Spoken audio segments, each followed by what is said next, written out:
Hi, this is Visit Pro 3 channel. In today's video, I will show you how to set video as Telegram profile. Before you get started, don't forget to subscribe and turn on the notification to keep you updated about this channel. So, let's go!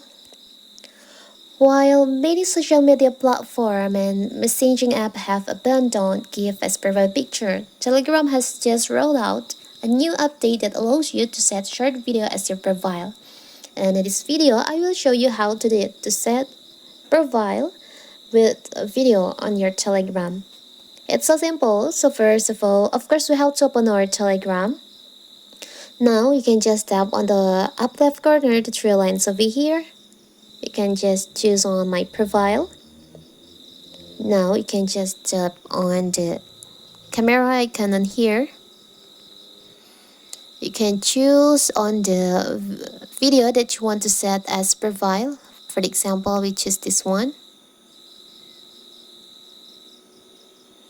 You can set the video where you want to start the video. Choose a frame for your profile.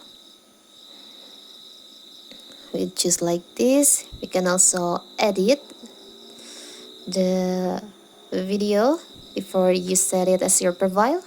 You can edit the skin, enhance exposure, and the others. Now after that, you can just tap on checklist on here. We can wait. And now here's your new profile on your Telegram. It's interesting, right? So that is how to set your Telegram profile with video. Don't forget to like and subscribe and turn on the notification to keep you updated about this channel. Thank you and see you!